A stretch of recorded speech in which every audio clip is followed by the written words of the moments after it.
Fácil de entender. Eu venho aqui, pague-se a fulano de tal ou a sua ordem. Eu emito esse é um cheque, suponhamos que seja um cheque. Eu coloco aqui, Juvenal de tal. O que acontece? Os títulos de crédito, eles carregam em si, eu vou explicar daqui a pouco, uma característica chamada abstração e autonomia. Os títulos de crédito, quando eles circulam, eles desligam-se do negócio que deu origem. Então, se eu compro um carro do Juvenal, emito um cheque para o Juvenal, quando eu chego em casa, eu percebo que o carro está com o motor fundido. Eu passei um cheque para o Juvenal, hipoteticamente, R$20.000. Quando eu percebo que o carro está com o motor fundido, eu vou ao mecânico, meu amigo mecânico diz, olha, vai ficar em 5.000 o conserto. Eu ligo para o Juvenal e digo, Juvenal, não é justo eu pagar 20.000 pelo carro, sendo que o motor está fundido. Não é, o correto seria eu trocar o cheque com você, eu dou um cheque de 15, você me devolve o cheque de 20, e eu pago o conserto do motor. O Juvenal diz assim, dane-se, você não olhou na hora, o problema é seu. O que acontece? Se o Juvenal ainda está com cheque, eu posso opor exceções a ele, dizer, não vou pagar, porque não é justo eu pagar para você 20, sendo que eu vou gastar 5 para consertar o carro. Mas, se o Juvenal endossar o cheque para um terceiro, uma terceira pessoa, Maria, o Juvenal endossou para Maria, Maria é a terceira de boa-fé. Agora, eu vou ao banco, susto o pagamento do cheque, porque eu não concordo em pagar 20.000 por um carro com motor fundido. A Maria chega ao banco, o cheque está assustado. Ela vai na justiça para receber a quantia. O juiz vai me obrigar a pagar 20.000 para a Maria. Por quê? Porque Maria não tem nada a ver com a relação entre mim e o Juvenal. Nada.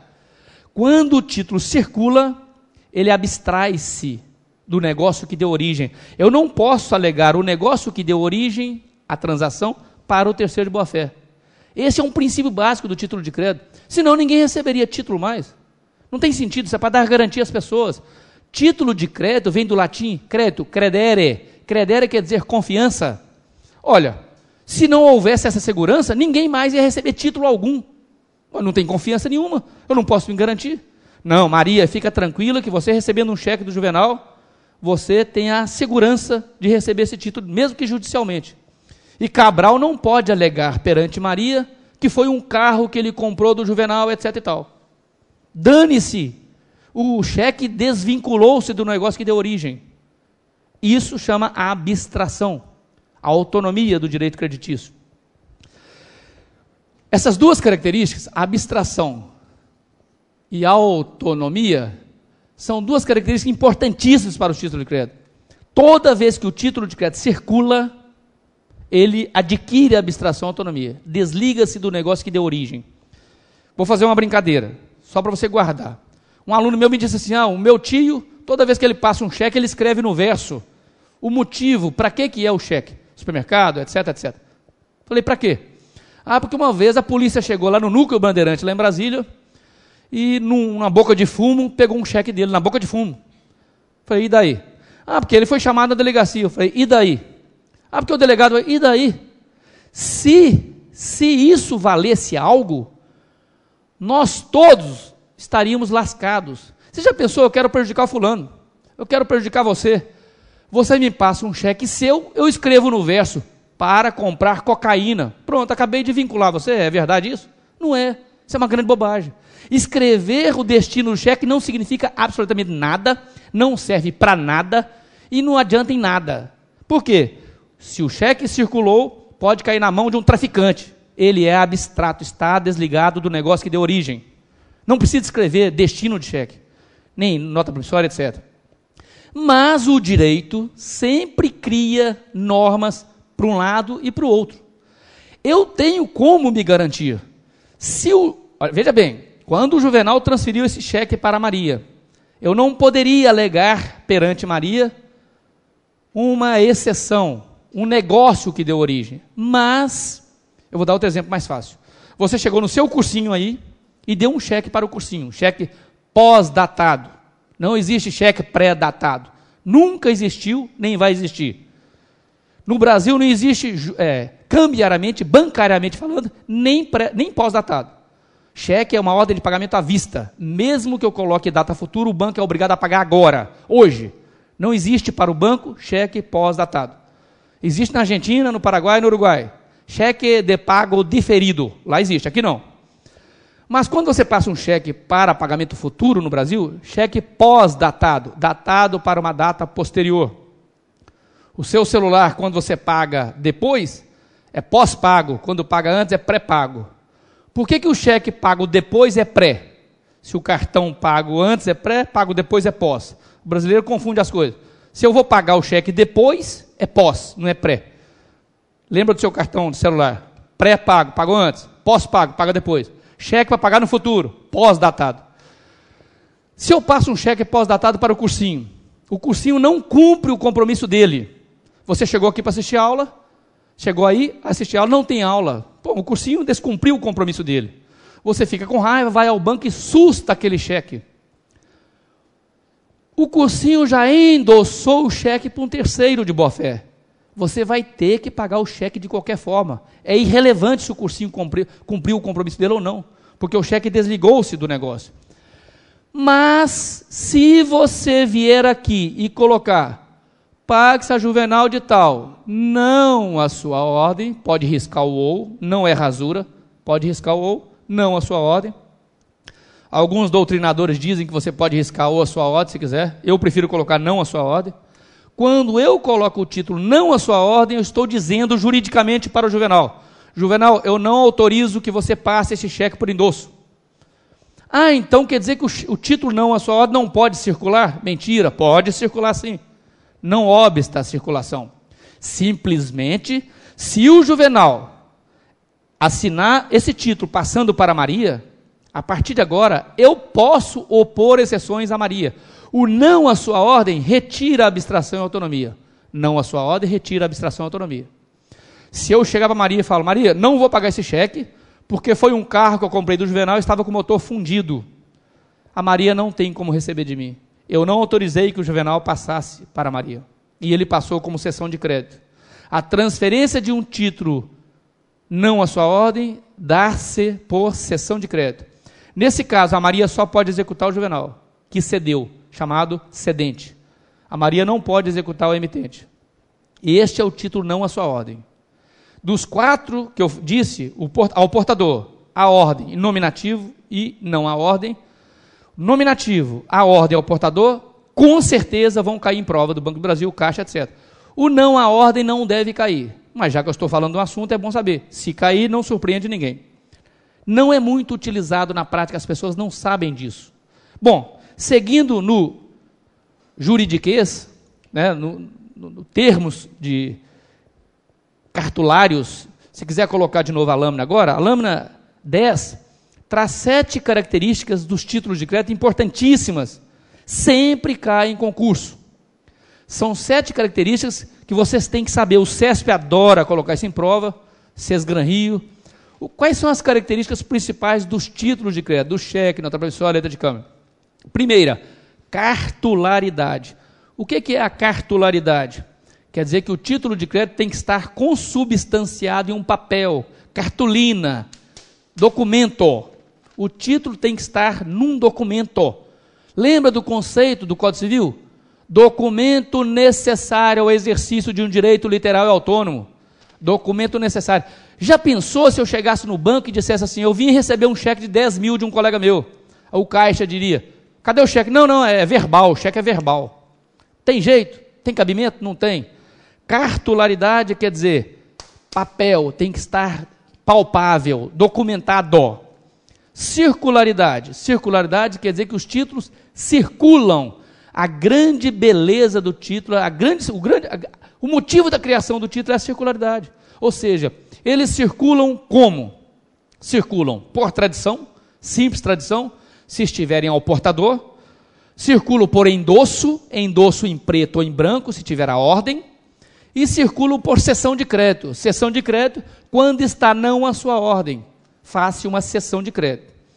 Literalidade, a outra característica. O que é a literalidade? O título vale o que está escrito nele.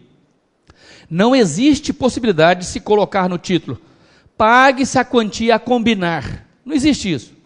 Tem que estar expresso, vale o que está no papel. Mais para frente, eu vou dar outro exemplo de literalidade, que é o caso do título emitido na praça ou fora da praça.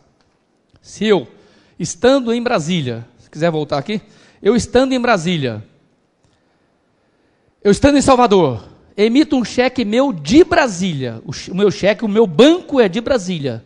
Se eu, ao emitir o cheque aqui em Salvador, escrevo Brasília, o que interessa é a literalidade. Se o meu cheque é do Banco de Brasília e eu redigi Brasília, mesmo estando em Salvador, aquele cheque foi emitido na praça. O que é na praça? Coincidentemente, quando coincide o local do banco pagador sacado e o local de emissão, há coincidência, esse título foi emitido na praça. Quando há divergência, o título foi emitido fora da praça. Se eu estiver em Brasília, o meu cheque é de Brasília e eu escrevo Salvador, há uma divergência entre a praça de pagamento do banco e a emissão. O título foi emitido fora da praça. É irrelevante onde eu esteja fisicamente. Isto chama literalidade. Vale o que está no papel. O juiz que está julgando uma causa qualquer, não interessa onde você estava naquele momento. Interessa o que está no papel. Literalidade. Abstração e autonomia, eu expliquei agora há pouco. Abstração. O título desliga-se do negócio que deu origem, desvincula-se do negócio ao circular. E a autonomia? Tem um artigo de lei, da Lei Uniforme de Genebra, ele traz a autonomia, traz o conceito de autonomia muito claro. Na verdade, os títulos de crédito,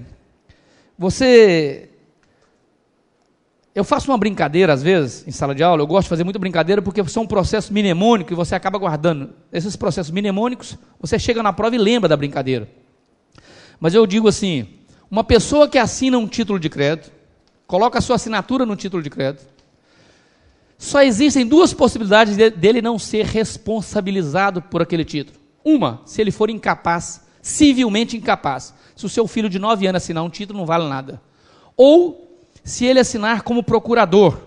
Eu sou o procurador do Juvenal, eu assino pelo Juvenal. Eu não sou responsabilizado, e sim o Juvenal, porque eu sou mandatário, eu sou o procurador. De outra forma, qualquer pessoa capaz que assinar um título é responsabilizado. Se eu pegar um cheque na rua, encontrar na rua um cheque, se a assinatura do emitente for falsa, a assinatura do endossante falsa, tem mais 4 assinaturas falsas, eu chego para você e digo, quer pegar esse cheque para pagar aquela dívida que eu tenho para com você? Você diz assim, quero, mas por favor, assine aí como avalista. Eu assino como avalista. Quando aquela pessoa que pegou o cheque for ao banco, o banco não vai pagar. Motivo 28, motivo de furto ou roubo. Mas você pode ir à justiça e receber de mim. Ah, mas todas as assinaturas são falsas, inclusive do emitente. Não interessa. A sua assinatura não é falsa, você tem uma obrigação autônoma. Autonomia quer dizer, todos que assinaram têm uma obrigação autônoma. E todas as pessoas que estão com o título na mão têm um direito autônomo. Veja o que diz o artigo da Lei Uniforme de Genebra. Se o cheque contém assinaturas de pessoas incapazes de se obrigarem por cheque, assinaturas falsas, assinaturas de pessoas fictícias, ou assinaturas que por qualquer outra razão não poderiam obrigar as pessoas que assinarem o cheque, ou em nome das quais ele foi assinado, as obrigações dos outros signatários não deixam por este fato de serem válidas.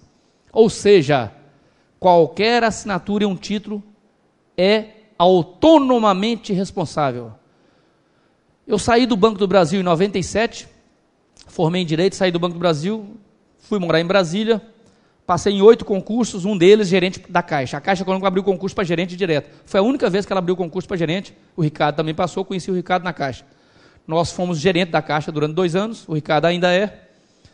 Quando eu cheguei na primeira agência que eu tomei posse, na Justiça Federal lá em Brasília, fui fazer um empréstimo a um cliente, emiti uma nota promissória, e o gerente geral disse para mim, você como gerente tem que assinar a promissória. Eu disse, não, você está ficando doido? Ô Rúbio, isso não existe. Eu, gerente, assinar a promissória junto com o cliente? Eu falei, não, se eu assino a promissória, eu sou corresponsável. Não vou assinar, isso é uma ilegalidade. Ah, mas a norma da Caixa diz isso. Eu falei, então, eu não vou cumprir uma norma ilegal. mandei um texto, mandei um ofício para o núcleo jurídico dizendo isso, que eu não poderia assinar a nota promissória como gerente porque eu seria corresponsável, uma obrigação autônoma. E não assinei. Já saí da Caixa faz 8 anos, logo depois o Ricardo me disse, olha, lembra daquele ofício seu? A direção da Caixa alterou a norma. Hoje, não só o gerente não tem que assinar, como é proibido assinar. Era óbvio. Se eu, gerente, assino uma nota promissória, eu sou corresponsável.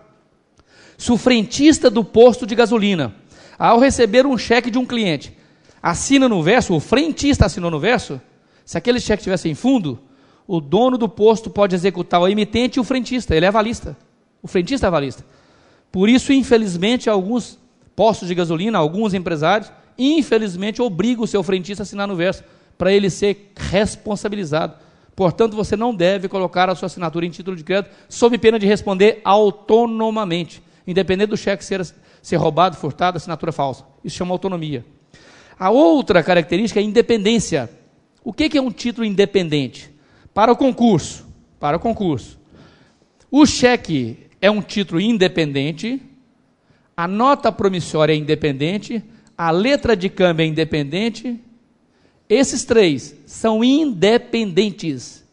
A duplicata é um título dependente. O que é um título dependente e um título independente? Título independente é aquele que não depende de outro papel, outro documento para ser emitido.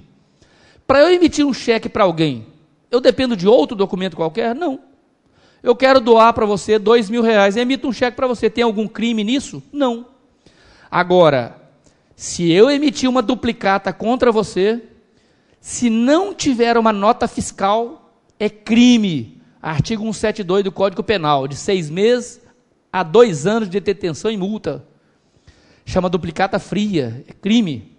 A duplicata é um título eminentemente dependente, ou seja, depende de outro documento. Qual documento? Nota fiscal, fatura. Quem emitir uma duplicata sem a respectiva nota fiscal, fatura, está cometendo um crime tipificado no Código Penal. Então, dos 4 que vão cair na prova, a duplicata é um título dependente, cheque e nota promissória e letra de câmbio são títulos independentes, não dependem de outro papel. E, por fim, a última característica, o formalismo. Formalismo quer dizer formalidade. Caiu no concurso do Banco do Brasil em 1998, eu ainda não fazia parte da banca do CESP. Em 98 caiu assim, marque o item abaixo que corresponde à característica preponderante dos títulos de crédito. Colocaram 5 itens desses 7, e a resposta era formalismo. Porque o próprio artigo 887 diz que preenche os requisitos da lei. Ou seja, se faltar qualquer requisito da lei, não será cheque, não será promissória, não será duplicata. Então, a formalidade é a característica mais importante do título de crédito. Se faltar uma formalidade, ele não é título de crédito. Ele é o que então? Papel, quirógrafo, vale tanto quanto um guardanapo escrito. Formalidade, que preenche os requisitos da lei. Se faltar os requisitos, não será título de crédito. Bom, o título de crédito tem outra questão importantíssima. Você pode colocar na lâmina 12, à disposição, a próxima, essa eu já falei. Aqui nós temos uma observação interessantíssima, muito importante para concurso. O Código Civil, ele é de 2002. O nosso Código Civil, ele traz algumas alterações importantíssimas sobre os títulos de crédito. Porém, cuidado, a Lei Uniforme de Genebra, a LUG, é de 1908, a primeira, a segunda de 1966, a Lei do Cheque de 1985, não, volta a anterior mesmo, essa aí.